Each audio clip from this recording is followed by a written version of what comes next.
Здравейте хора, аз казвам Еми, тя Мима и днес ще правим клип скачане на въжето, нейното въже. И сега тя ще ви покаже той нещо, както се прави. Давай, покажи.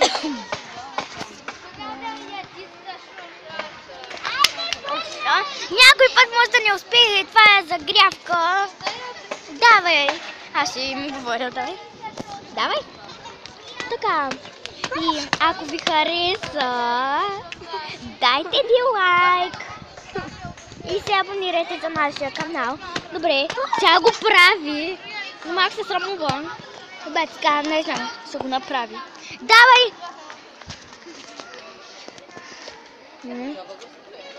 Давай. Скачаш ми направо. Какво? Направо много скачаш. Давай! Тя го прави по друг начин, гледай! Тя си кръстосва, да, давай! Брат ми може 20 пъти така. Давай! Тя 6 пъти го направи. Брат ми може. Давай! Някой път може да не успее, както си ви казала.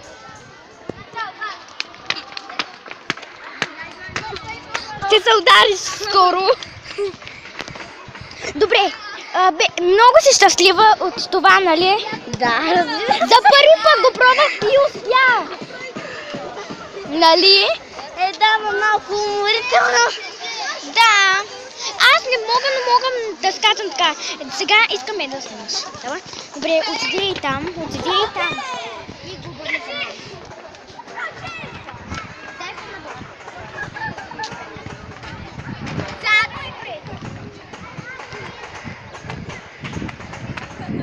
Ето вижте, може и бързо да го направи.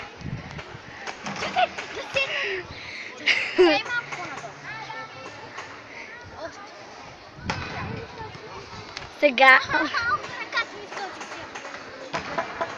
Сега тя ще го прави на...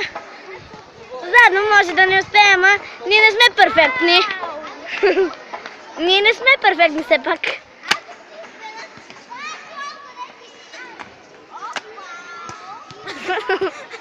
Добре, сега пак следва Мима. Може да смахнеш да правим канал? Давай, Мими. Не сега, назад.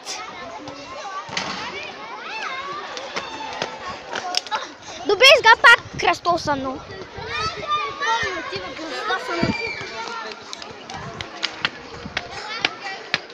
Имай! Тя е невероятно, много е добра. Заболяха я краката. Добре, сега. Довиждане от нас. И друг път пак ще ни видите. Оставете един лайк и се абонирайте. Чао!